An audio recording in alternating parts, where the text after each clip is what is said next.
Streaming now, this is the Wood TV Live Desk. And good afternoon, everyone. Phil Penarski here with the News 8 Live Desk. Hope you're having a great day so far. Your Michigan Panthers continue to win. They are now on a 4-game winning streak after defeating the Memphis Showboats this past Saturday by a score of 24-18. And we are very happy to now be joined by the offensive coordinator for the Panthers, Marcel Belfay. Coach, thank you so much for stopping by today. Congratulations on this latest win. My pleasure, Phil. I appreciate it. Yeah, absolutely. And, I guess starting off, a couple weeks ago when you guys first played the Memphis Showboats, you guys were sitting at 2-2, coming off a loss, not really sure where your playoff standings kind of were. I know it was still early into the season, but now playing them again this past Saturday, you guys had already clinched a playoff spot. You were on a 3-game winning streak. Now you guys are 6-2. I mean, how does it feel kind of knowing that those two different games really started, the catalyst of this win streak and really got you to where you guys are now? Well, it feels great. I was really happy for the players and the organization and the fan base. We were actually able to go 4-1 at home. So it's always nice to win at home and, see your fans be able to experience that. And you're right, that first game was a catalyst. At that point in the season, we were still trying to feel out what we were and what we could be and just get a better sense of the type of offense that we could execute. And I think that game really solidified it for us, what we were going to be able to do moving forward. Right now, and also touching on that game, obviously that was the first game you guys were without quarterback E.J. Perry, and now you guys have continued to kind of suffer the injury bug, so to speak. You guys are now kind of going between what would presumably be the 3rd and 4th string quarterbacks on your depth chart, dealing with a couple of other injuries on both sides of the ball. I mean, you've spent a lot of time coaching in the Canadian Football League, really all over, also with the USFL. I mean, is this something, seeing all these injuries and having to kind of change the program every single week, I mean, has that been super challenging for you? Maybe one of the more challenging things you've had to do in your career? Yeah, it really is, Phil. It's especially when you get multiple injuries and being on smaller rosters. These are smaller rosters in the NFL rosters. So, you have less bodies in the building, and now you're managing not just the injuries and who you're going to play and what they can do and how you can be successful, but you're also managing, more limited practice reps to get them ready because you've got to, take care of the healthy bodies that you still have in-house, right? So it's always a very fine line in terms of getting that work done. But we've been fortunate. Our players have been very resilient. Our team's been very resilient. So really excited about how the guys respond and take the challenge. And, the biggest thing I think is just everyone's had a real positive attitude, a next man up attitude, and we believed in the players and they've gotten the job done. Right now, and I know I'm sure a lot of people, a lot of Michigan State fans are really happy to see Brian Lewerke get the chance to take a few snaps this season as well. Him and Bryce Perkins have done a really nice job these past 2 weeks. How would you kind of rate their performances, coming in, maybe not expecting to really get a whole lot of playing time this season with 2 quarterbacks already ahead of them, but now kind of being thrust into not only playing in these games, but also meaningful games now leading into the playoffs? Yeah, I was very happy for both of them. Brian obviously was here with us in training camp and had a good basis for what we were doing. Bryce came in late, picking up the offense, very well on the move. And so that was really good to see him. I was most impressed with, how efficient they both were. They didn't turn it over in 2 weeks between the two of them. And that's always the first thing you look at offensively for us is, do we score points? And the second thing is, do we take care of the football?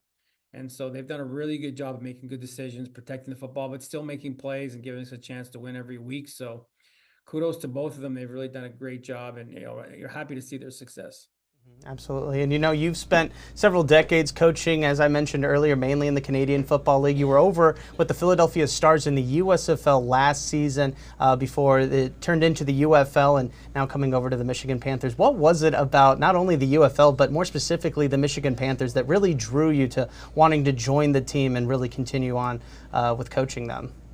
Yeah, last 2 years, obviously both years in the USFL, being with Philadelphia, being close to Michigan and just having a relationship last year, being in the same hub as Michigan and practicing after them and, just getting to know some of the coaches and players, it kind of made it really an easier transition because nothing was completely brand new. And we played them a couple of times, so I had a good feel for their personnel. So that was really, really well done. Coach Nolan's a great man to work for, and, our relationship is great. So, just having the opportunity, even in the hub, to talk last year and get to know him and some of the other coaches and players really made it an easy transition.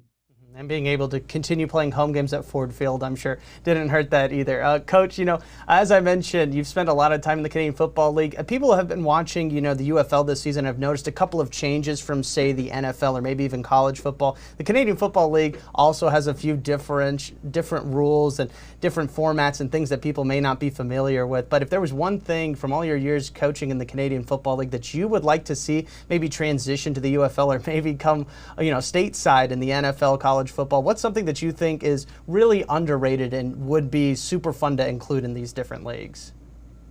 Well, every league has different rules, and one of the things that I do like about the UFL is the single point, the 2-point, 3-point play, because you really have to manage the game and the scoring. And so what that's allowed us to do, like the CFL, is really have to manage the scoreboard, because you can get singles and twos and threes. And then also at the end of the game with the clock stopping, and you to be up a 2-score game is a 10-point game, in this league, the way the scoring works. So that makes it much more challenging at the end of the game. 4-minute offenses are a little different. And if there's only one little kind of takeaway, I'd love to see the punts returned, the fair catch rule. I love it, but it'd be great. That's one thing that they do in the CFL. Every punt gets returned. So it's kind of like our kickoff rule, where we do get kickoffs, and it's an exciting play. The fans get to see every play and see the results of it. So that's a lot of fun. So that would be the only one little takeaway maybe is, seeing every punt return would be fun.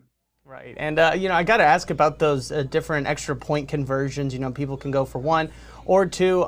Do you guys practice specific plays for these situations, or is it kind of just, something you pull out of the playbook in the goal line situation that you think might be able to help you guys get those 1 or extra 2 points after a touchdown? Or is it something that you strategically plan for? Maybe you've got a play that you're kind of designing specifically to get those 1 and 2 point conversions.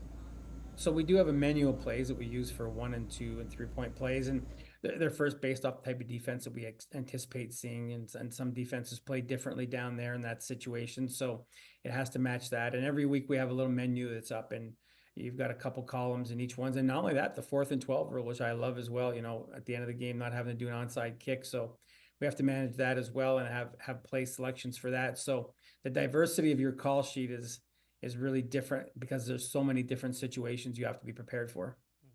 No, I love getting a little bit more insight into, coach's brain there. But Coach, you guys are going into the final 2 games of the regular season. As I've mentioned multiple times already, you guys have already clinched a playoff berth. Does that change how you kind of look going into these final games, including one against the Birmingham Stallions in the finale, where you're already going to play them in the USFL championship game? I mean, knowing that you're guaranteed a playoff spot already, does that kind of play into how you're approaching these final 2 games to further avoid injury, any potential further injuries, and then also get these guys, kind of in playoff mode?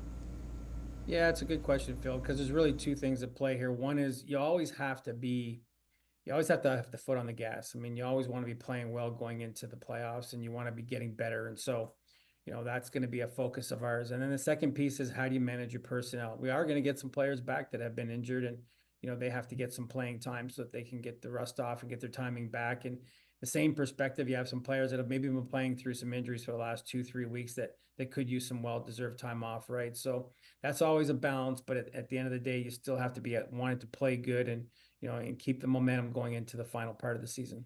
Absolutely, and we're very much looking forward to these final 2 games, including that playoff game against the Birmingham Stallions. Well, the Panthers' next game is set to take place this Sunday against the Houston Roughnecks. That game is set to kick off at 2:30 Eastern Time, and we will be bringing you all of the coverage you need to know regarding that game and the rest of the UFL season. Coach, thank you so much for stopping by today. We really do appreciate it.